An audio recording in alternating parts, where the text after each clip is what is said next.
Assalamualaikum warahmatullahi wabarakatuh. Waalaikumsalam warahmatullahi wabarakatuh. Bismillahirrahmanirrahim. Alhamdulillahi rabbil alamin. Wassalatu wassalamu ala ashrafil anbiya'i wal mursalin, sayyidina wa maulana Muhammadin wa ala alihi wa ashabihil mujahidin at-tahirin, amma ba'du. Saudara-saudara kaum muslimin rahimakumullah, kalau setiap muslim ditanya kepengen punya anak macam apa, saya yakin jawabannya pasti sama, kepengen punya anak soleh. Betul apa betul? Betul. Apa ada di sini yang kepengen punya anak jadi garong?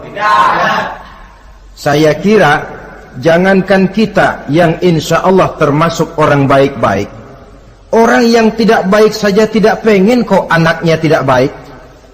Maling saja tidak pengen anaknya jadi maling. Copet saja tidak kepengen anaknya jadi copet. Dia masih bisa bilang sama anaknya, "Nak, bapakmu sudah kadung jadi maling, kamu jangan nurunin." Itu yang ketahuan malingnya. Maling saja tidak pengen kok anaknya jadi maling, apalagi yang bukan maling. Tapi anak yang soleh ini, saudara, bukan proses yang sekali jadi. Anak soleh tidak akan muncul dengan simsalabim. Anak soleh tidak muncul dengan slogan. Prosesnya sudah diawali oleh pribadi sang calon bapak dan calon ibu daripada anak itu. Itulah sebabnya untuk mendapatkan anak yang soleh ada dua usaha yang harus dilaksanakan. Pertama, usaha zohir, artinya usaha yang kelihatan oleh pandangan mata. Apa saja yang termasuk usaha zohir ini? Pertama, pribadi calon bapak dan calon ibunya. Kalau bapaknya ahli sujud, ibunya gemar hadir di majelis taklim, meresap ke dalam kepribadian anak, ikut membentuk dirinya, sifat-sifat yang baik ini diharapkan akan menurun kepada si anak. Pribadi calon bapak dan calon ibu. Sebab ma fil aba fil abna. Bagaimana kebiasaan orang tua, begitulah anak. Kata pepatah, kalau bapak kencing berdiri, jangan heran anaknya kencing kabur. Kalau bapaknya bangun pagi jam 8, insya Allah anaknya jam 9. Jangan berharap anak mau sholat subuh. Kenapa? Bapaknya kasih contoh macam itu. Lalu suasana di rumah tangga, termasuk yang dimakan, yang diminum, termasuk pakaian kedua orang tuanya, ikut membentuk proses anak yang soleh ini. Kita kan tahu Rasulullah Shallallahu Alaihi Wasallam bersabda di dalam hadisnya, "Inna ahadakum yujma'u khalquhu fi batni ummihi arba'ina yawman nutfah." Tiap kamu diciptakan Allah dalam rahim ibunya itu 40 hari nutfah. Nutfah itu maaf, air kotor yang kalau ketemu di jalan kita jijik, dijual juga nggak laku, tapi kita berasal dari situ. Dan itu dihasilkan dari saripati makanan yang dimakan oleh sang calon bapak, sang calon ibu. Kalau calon ibu dan calon bapak senang memakan makanan yang haram, senang meminum minuman yang haram, maka itu akan melahirkan saripati makanan yang membentuk sperma yang dihasilkan dari makanan-makanan haram. Itu pun akan ada pengaruhnya dalam proses pembentukan anak yang soleh. Saya dulu berpikir, kenapa Islam ini kok kelihatannya sedikit-sedikit mesti ada doanya. Orang mau makan ada doanya, orang mau berpakaian ada doanya, berdiri di muka cermin berkaca ada doanya. Sampai seorang istri mau bergaul dengan suaminya ada doanya. Pemikiran ini terjawab setelah saya telaah dan menemukan di dalam kitab Ihya-nya Imam Al-Ghazali. Diceritakan di sana bahwa iblis yang tugasnya menggoda orang-orang kafir, badannya gendut-gendut. Sedangkan iblis yang tugasnya menggoda orang Islam, badannya kurus, krempeng, ceking kayak morfinis. Satu hari ketemu di jalan, karena satu profesi, ngobrol. Ini iblis yang tugasnya menggoda orang kafir bertanya kepada iblis yang tugasnya menggoda orang Islam, badanmu kenapa kurus macam begitu? Kata yang menggoda orang Islam, bagaimana saya tidak mau kurus? Saya ini ditugaskan menggoda orang-orang Islam. Orang Islam itu kalau dia mau minum, dia baca bismillah. Bismillah racun, saya nggak bisa ikut minum. Dia mau makan, baca bismillah. Bismillah racun lagi, saya nggak bisa ikut makan. Dia mau tidur, tarik selimut, dia baca bismika Allahumma ahya wa amut, racun lagi aja. Saya nggak bisa tidur di selimut, terpaksa tidur di emper, mana keanginan. Dia mau bergaul sama istrinya, dia baca Allahumma jannibna syaitan wa jannibi syaitan fima razaqtana, racun lagi. Saya nggak bisa bantuin, cuma ngeliatin dari jauh. Bagaimana nggak kurus makan hati? Kata iblis yang badannya gendut-gendut, untung benar saya menggoda orang kafir yang nggak ada bacaan apa-apanya. Dia makan, saya ikut makan. Dia minum, saya ikut minum. Dia tidur di selimut empuk, saya masuk ke dalamnya.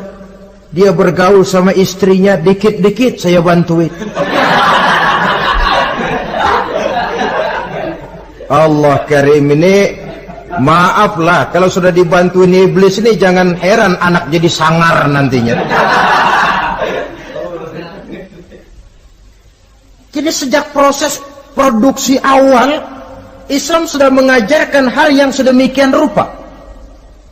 Pribadi calon ibu bapaknya baik, makanan, minuman, dan pakaian terdiri dari yang halal. Suasana beragama kelihatan di rumah tangga. Ibu ahli sujud, bapak ahli sujud. Ini termasuk proses usaha yang zahir dari orang tua yang menginginkan anak yang soleh. Sampai terjadi proses kehamilan. Proses kehamilan itu kata Nabi 40 hari yang pertama nutfah, 40 hari yang kedua alaqah, 40 hari yang ketiga mudghah. Mudghah itu embrio, cikal bakal bayi. Setelah proses 3 kali 40 hari itu, barulah ditiupkan ruh ke dalam rahim sang ibu. 120 hari atau 4 bulan, perempuan yang hamil itu baru terasa perutnya bergerak-gerak. Ini berdasarkan pengalaman perempuan. Saya sendiri kebetulan alhamdulillah belum pernah hamil.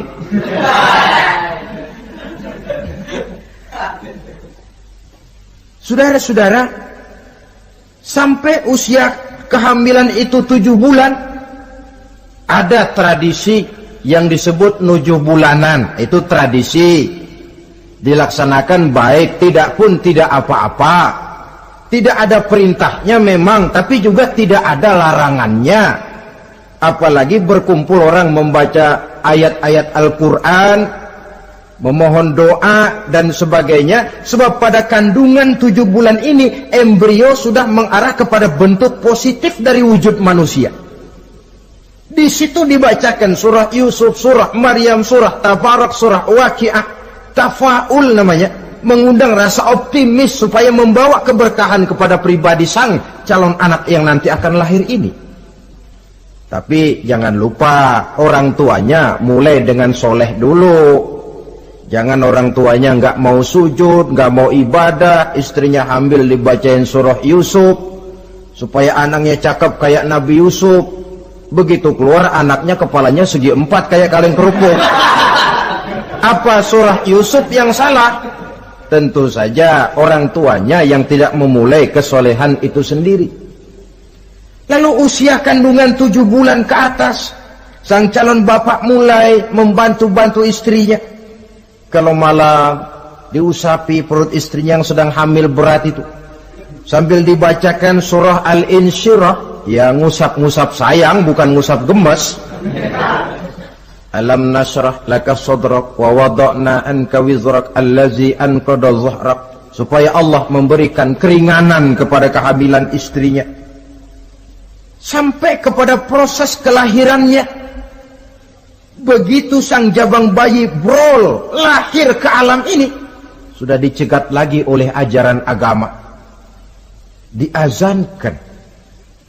Diriwayatkan oleh Abi Dawud, kana Rasulullah sallallahu alaihi wasallam azana al-Hasan wal Husain fi uzunaihi al-yumna wa aqama fi uzunaihi al-yusra.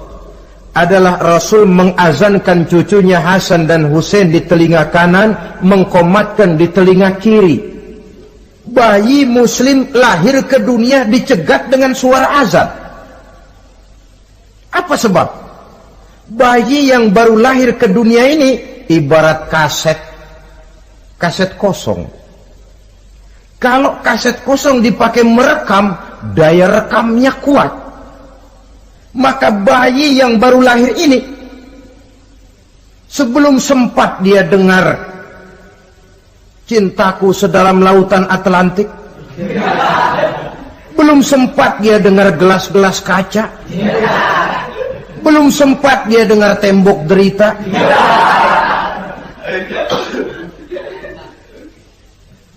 belum sempat dia menikmati serak-serak basahnya suara Frank Sinatra atau merdunya suara Madonna. Rekaman pertama yang masuk lafzul jalalah, Allahu Akbar, Allahu Akbar. Belum sempat dia dengar yang lain. Keagungan Allah yang didengarnya. Kaset kosong diisi dengan rekaman pertama berupa lafzul jalalah. Saudara hadirin yang saya hormati, lalu datang kewajiban orang tua setelah sang anak lahir. Apa itu? Memberikan nama. Jangan lupa, ini proses pembentukan anak yang soleh. Memberikan nama. Walaupun William Shakespeare pernah bilang, what is a name? Apa sih arti sebuah nama? Cuma nama saja kok. Biar adanya di atas lumpur, kalau memang intan, ya tetap intan. Nama itu tidak banyak artinya. Namun pada hakikatnya, nama merupakan bagian daripada doa. Itulah sebabnya Islam mengajarkan khairul asma'i ma hummida wa ubida. Sebagus-bagus nama yang mengandung pujian atau menggambarkan kehambaan seseorang kepada Tuhan. Mengandung kata-kata pujian, Ahmad, Muhammad, Hamid, Mahmud. Mengandung nilai kehambaan seperti Abdurrahman, Abdurrahim, Abdurrauf. Jangan mentang-mentang ada di Quran anak dinamai Jahannam. Wah, kenapa Jahannam? Itu kan ada di Quran, Pak. Iya, di Quran, tapi lempengan neraka itu. Sekarang ini saya melihat gejala akibat rasa malu beragama. Kan zaman sekarang kadang ada tuh orang malu mengakui Islamnya. Bertemu teman, Assalamualaikum, malu, minder. Berangkat ngaji bawa Quran, malu, minder, rendah diri, malu mengakui Islamnya. Termasuk diberikan nama yang berbau-bau Islam ini. Malu katanya, kampungan. Bapaknya kasih nama bagus, Ibrahim. Lantaran pengen nyentrik, dia potong Bram. Ibrahim kampungan, Bram aja nih lah. Itu kan cuma nama, Pak. Memang begitu mulanya. Nabi pernah memberikan isyarat, la tattabi'anna sunnana man kana qablakum shibran bi shibrin. Satu saat kau pasti akan mengikuti tingkah laku orang-orang sebelum kamu. Cuma cara kamu mengikuti sedikit-sedikit. sejengkal, sehasta, semeter. Begitu enak kamu ikut-ikutan, sampai yang kamu ikuti masuk ke lubang biawak, kamu pun akan masuk juga ke dalamnya. Mula-mula nama, malu pakai nama Islam. Dari nama pindah ke pakaian. Dari pakaian pindah ke pergaulan. Kalau nama Ibrahim, berteman dia dengan Ali, Hamid, Farid, Syauki. Sudah pakai nama Bram, masa Bram temennya soleh, nggak nyetel Kalau Bram kan temennya si Bleki. Nah, kalau sudah pindah ke pergaulan, yang saya khawatir pindah agama tidak terasa. Pindah agama tidak lagi terasa. Ini yang kita khawatir. Itulah sebabnya membudayakan nama yang baik ini perlu kita pelihara. Nama sebagian daripada doa. Tatkala orang tua memanggil kita dengan nama yang baik, sudah merupakan doa agar anaknya jadi orang baik-baik. Saudara hadirin yang saya hormati, setelah memberikan nama yang baik, kewajiban berikutnya dari orang tua muslim ialah wa ayyu'adzibahu, kata Nabi, memberikan pendidikan. Sebab nama yang baik tidak akan banyak menolong kalau tidak diiringi dengan pendidikan. Nama saja Muhammad Mukmin, kerjaan ngadu ayam.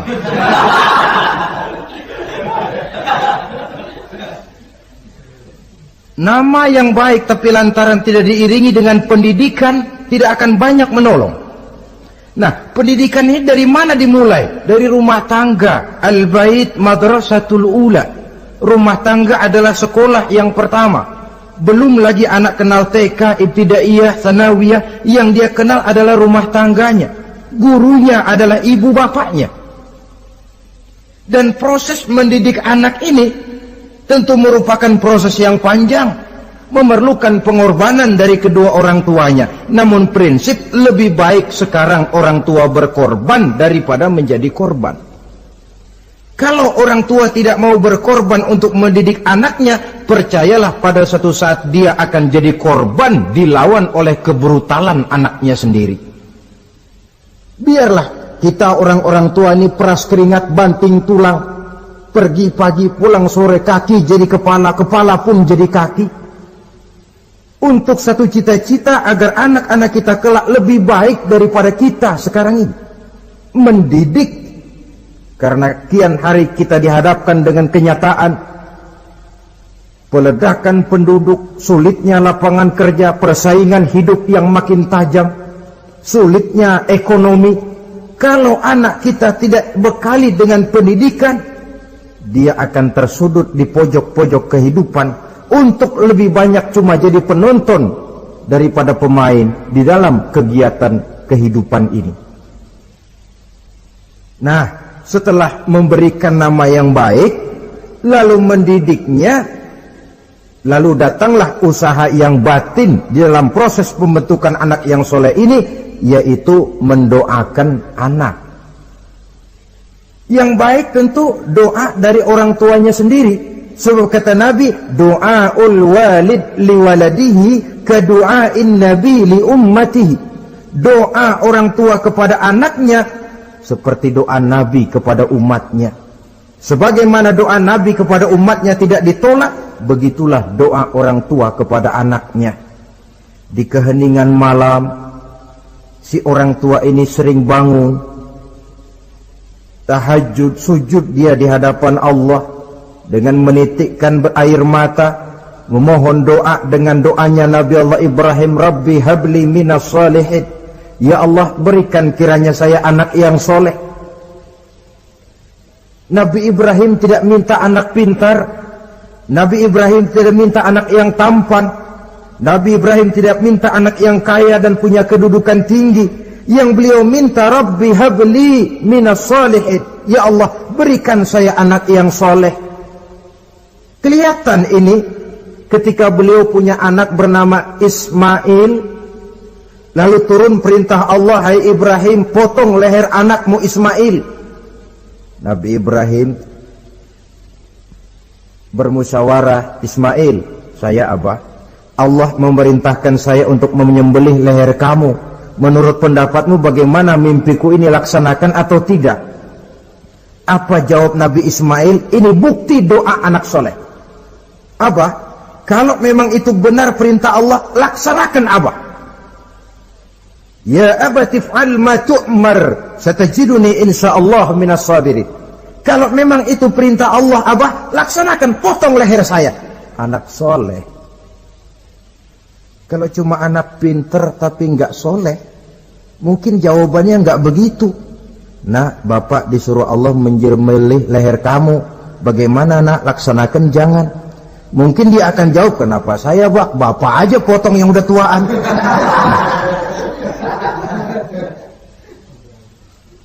Doa orang tua kepada anak, atau boleh juga doa orang lain yang diyakini kesolehannya oleh orang tua tadi. Mengundang Pak Ustadz, Pak Kiai ke rumah, tolong doakan anak saya, tidak ada salahnya. Sebab Nabi mengajarkan aktsiru minan nas bidu'ail khair fa innaka la tadri min ayyi fahin yuqbal. Banyak-banyaklah minta doa kebaikan dari orang lain, sebab kamu tidak tahu dari mulut yang mana doa itu diterima Allah. Mungkin saja orang menurut pandangan kita kere, miskin, tidak dipandang orang lain, tapi kalau doanya Allah mau terima, siapa yang sanggup menghalangi? Banyak-banyaklah minta doa kebaikan dari orang lain, sebab tidak seorang pun tahu dari mulut yang mana doa itu akan diterima Allah. Doa orang tuanya. Inilah hikmah khitan yang pertama, proses pembentukan anak yang soleh. Yang kedua, khitan itu menanamkan kepada anak-anak muslimin sikap berani menghadapi hidup. Di waktu kecil sudah dilatih mengalirkan darah. Seolah-olah orang tuanya berkata, nak, hidup ini adalah perjuangan, nak. Perjuangan itu peras keringat, banting tulang, mengalirkan darah, kadang-kadang mengorbankan nyawa. Hidup bukan undian, nak. Jangan mengharap untung besar tanpa mau peras keringat. Berani hidup artinya berani menghadapi segala resiko yang ada di dalam hidup. Di zaman sekarang banyak orang yang takut menghadapi hidup. Pakaian mau bagus, makan mau enak, hidup mau terpandang dan dihargai orang, tapi kerja keras tidak mau. Paling-paling istilah orang maunya cuman hardolin. Hardolin itu bahasa Jerman, artinya dahar modal ulin. Santai. Ini kan takut menghadapi hidup, atau melihat bahwa stres hidup begitu tinggi, lalu mengundi-ngundi hidup. Dipertaruhkannya hidup di meja judi, dipertaruhkannya hidup di gunung-gunung, memuja-muja setan dan sebagainya. Itu pun termasuk orang yang takut menghadapi hidup, tidak berani menghadapi resiko yang ada di dalamnya. Cuma khayal saja membumbung tinggi, tapi keberanian untuk bekerja keras tidak ada. Anak-anak muslimin sejak dini, sejak masih kecil sudah dilatih mengalirkan darah. Hidup ini perjuangan, nak. Bukan santai-santai, bukan berleha-leha, bukan berandai-andai.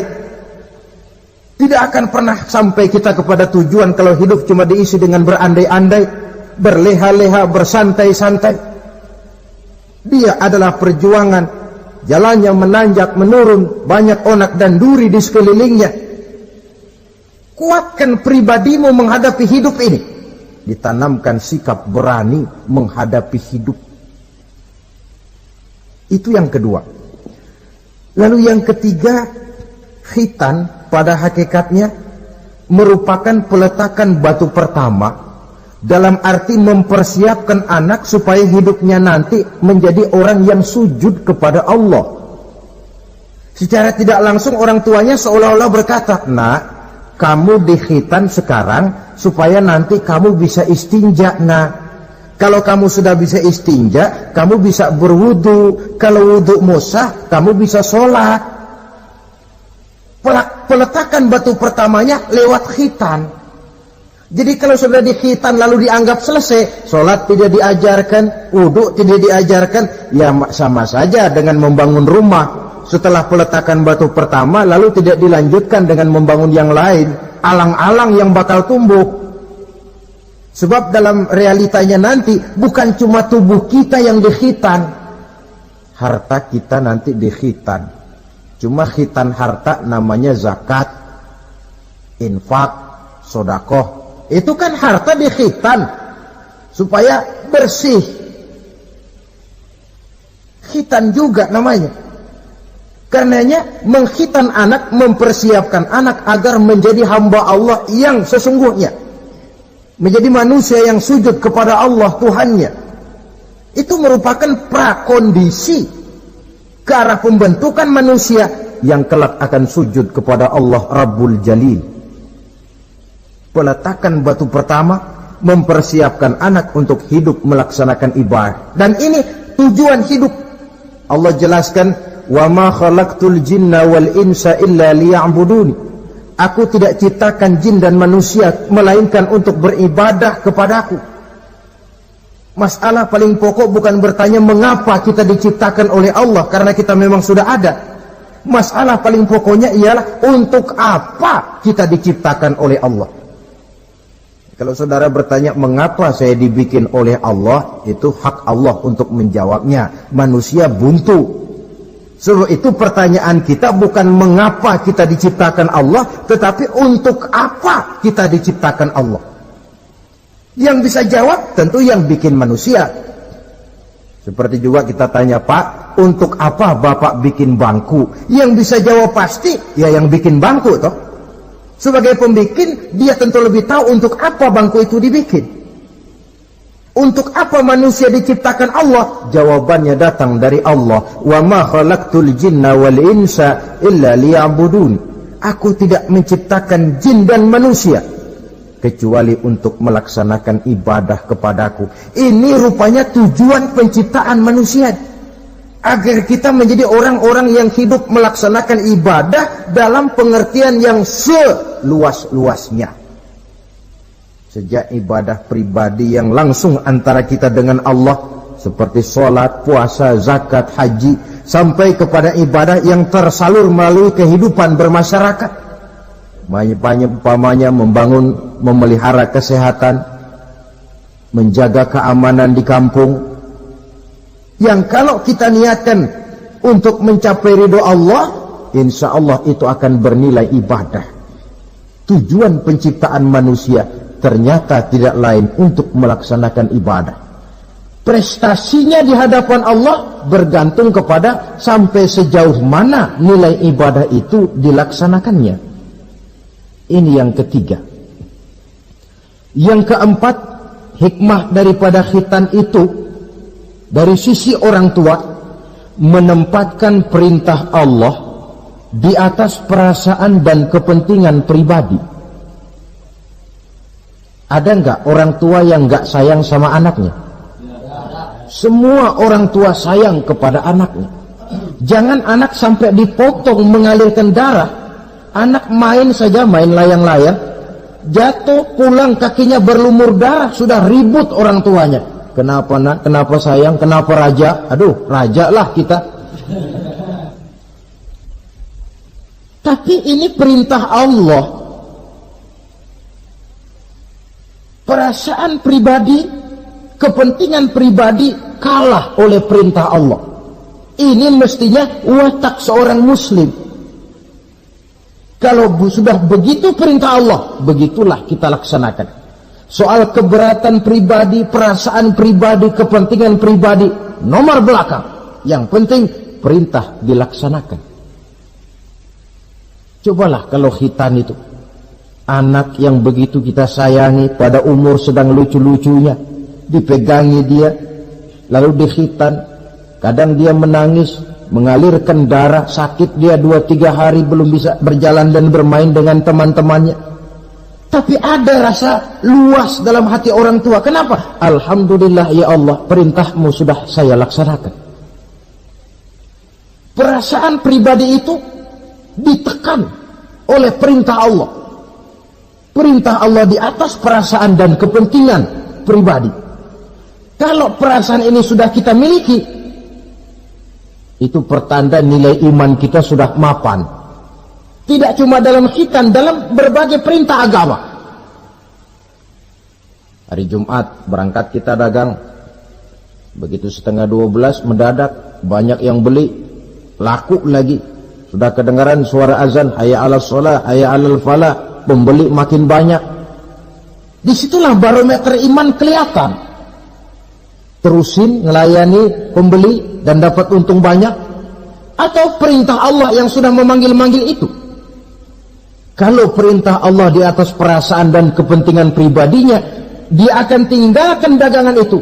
Dia akan bergegas menuju panggilan Allah.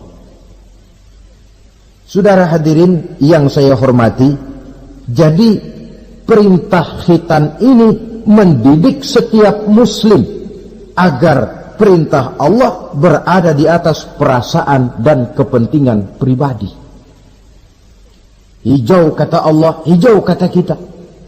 Putih kata Allah, putih kata kita. Ke barat kata Allah, ke barat kita melangkah. Ke timur perintah Allah, ke timur kita berjalan. Nyatanya kita ini sering paradok. Ke kulon kata Allah, nyetan kita berangkat. Ngalor perintah Allah, ngidul kita jalan. Putih kata Allah, hijau kita bilang. Paradok. Kenapa? Berpadu segala macam perasaan dan kepentingan dalam kehidupan kita yang kadang mengalahkan kepentingan agama, kadang mengalahkan kepentingan umat, mengalahkan kepentingan orang banyak. Tidak itu yang dididik di dalam pelaksanaan khitan ini. Ini yang keempat. Kemudian yang kelima, dari segi kesehatan, kulit yang dipotong, yang menutupi kulfah itu adalah tempat bersarangnya segala macam kotoran. Membiarkannya mengendap bisa saja menimbulkan kanker kulit. Maka untuk menjaga dan memelihara kesehatan, agama menganjurkan khitan. Di samping tentu ada unsur kepentingan biologis. Ini maaf-maaflah, kalau nanti orang sudah bersuami, sudah beristri, akan terasa manfaatnya khitan. Lain loh yang dikhitan dengan yang tidak itu. Coba saja tanya orang, makan pisang itu yang enak dikupas dulu apa dimakan kulit-kulitnya? Ya mesti tentu yang enak ya dikupas dulu. Kalau kulit-kulitnya juga dimakan, rakus namanya. Belum lagi kemungkinan bisa jadi penyakit. Dari segi kesehatan, dari segi kepentingan biologis, perintah khitan ini kembali manfaatnya buat kehidupan manusia. Itulah sebabnya di dalam An-Nahl ayat 123 Allah Subhanahu wa taala menegaskan, "Tsumma auhayna ilaika an ittabi' millata Ibrahim hanifa wa ma kana minal musyrikin."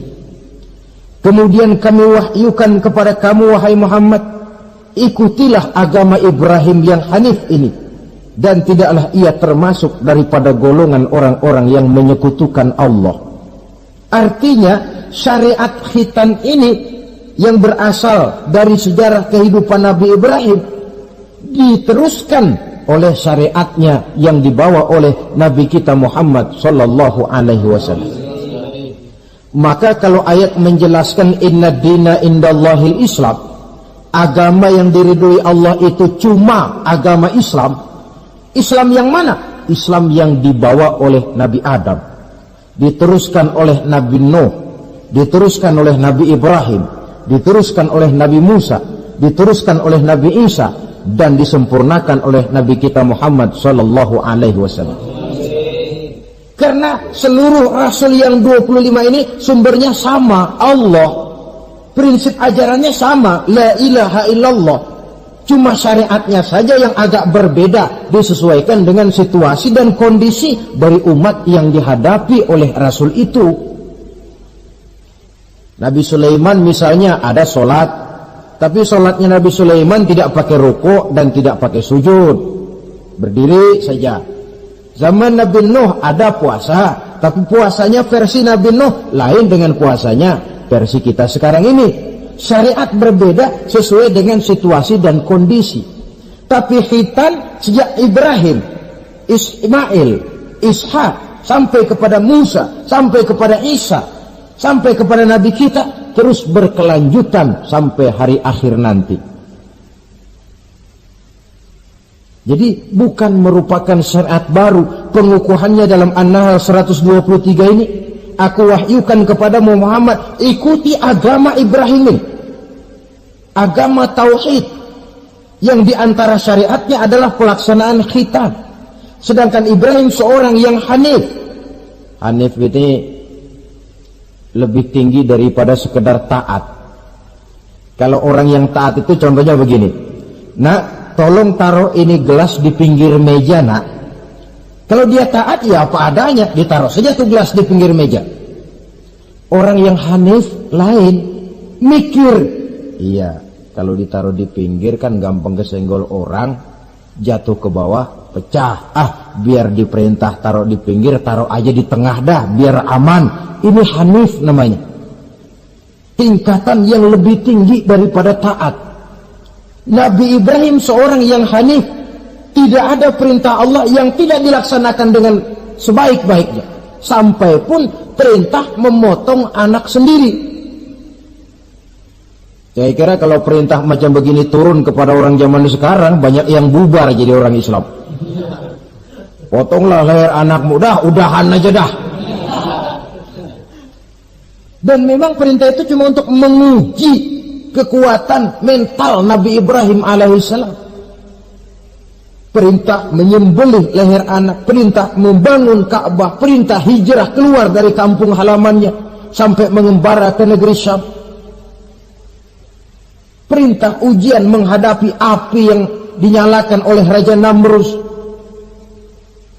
Belum lagi perintah menghadapi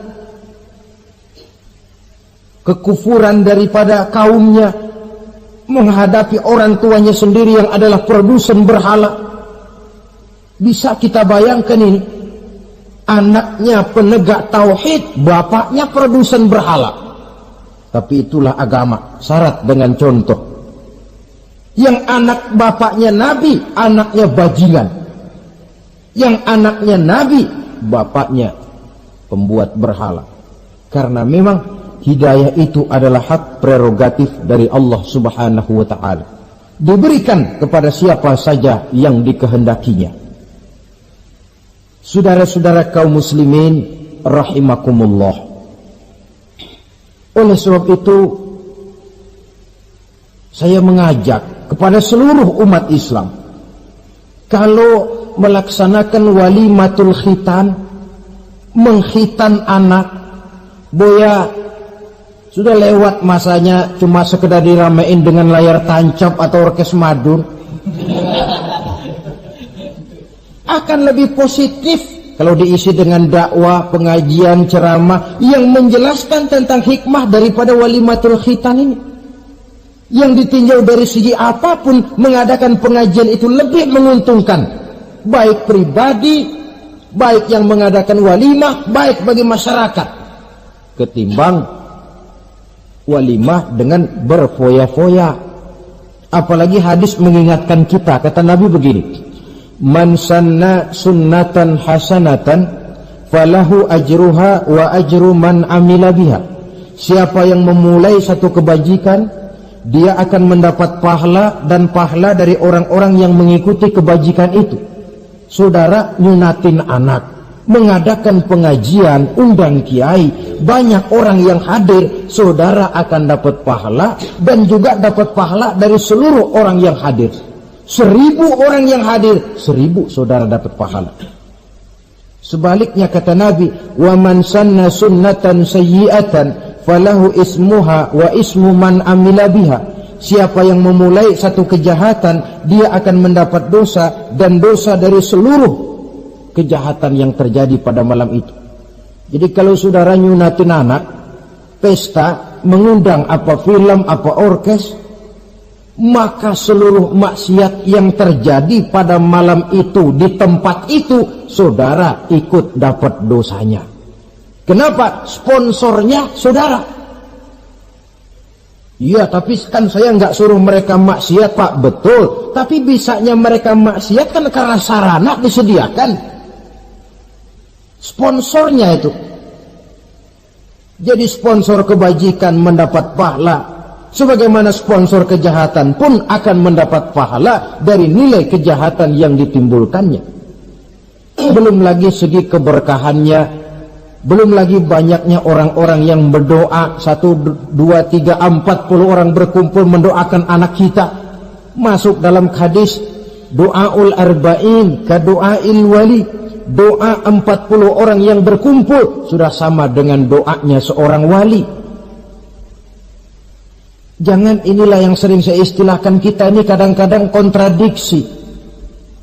Nikah secara Islam, ngadep penghulu, ada 2 saksi pakai ijab kabul, tapi nanti pestanya secara Nasrani, gaya hidup rumah tangganya gaya Yahudi. Nikahnya, khitannya cara Islam, pestanya gaya Yahudi, pendidikan anaknya cara Nasrani. Akhirnya pribadi anak jadi tidak karu-karuan, terlalu banyak diwarnai. Bukankah Nabi menyatakan kullu mauludin yuladu 'alal fitrah fa abawaihi yuhawidanihi aw yumajjisanihi aw yunassiranihi aw kama qala. Setiap bayi dilahirkan dalam keadaan suci, bersih. Tidak ada dosa warisan dalam Islam. Tidak ada anak haram jadah dalam Islam. Yang haram jadah itu perbuatan bapak moyangnya itu. Anak lahir suci, bersih, seperti kertas putih. Mau ditulis dengan tinta apa, terserah kedua orang tuanya. Setiap bayi dilahirkan suci, kata Nabi. Orang tuanya yang menjadikan dia Yahudi, menjadikan dia Nasrani, atau menjadikan dia Majusi. Kadang tanpa terasa. Bapaknya Muslim, ibunya Muslimah, tapi anaknya belajar di sekolah Nasrani. Ini kan sudah yunasirani, menasranikan anak. Sekolahnya di sekolah Yahudi, sekolahnya di sekolah Majusi, menjadi pemuji api. Dan anak lebih dari sekedar buah mata, belahan hati. Dia adalah amanah dari Allah. Gara-gara anak, orang tua bisa sampai ke surga. Pun gara-gara anak, banyak orang tua masuk neraka. Amanah yang disia-siakan akan menjadi beban daripada orang tua itu sendiri. Oleh karena itu, sekali lagi saya mengajak, hidupkan tradisi yang baik dengan memperbanyak pengajian-pengajian, baik dalam walimatul khitan, walimatul arus, atau berbagai kesempatan yang memang mungkin untuk itu. Makin banyak dakwah dan pengajian, insya Allah makin terasa akibat positifnya bagi masyarakat, agama, bangsa, dan negara yang kita cintai ini. Nah, saudara, inilah selintas tentang khitan pada pertemuan kita kali ini. Mudah-mudahan ada hikmahnya. Terima kasih banyak atas segala perhatian. Mohon maaf atas segala kekurangan. Usikum wa nafsi bitaqwallah. Aqulu qawli hadha fa astaghfirullahal azim li wa lakum. Wassalamu alaikum warahmatullahi wabarakatuh.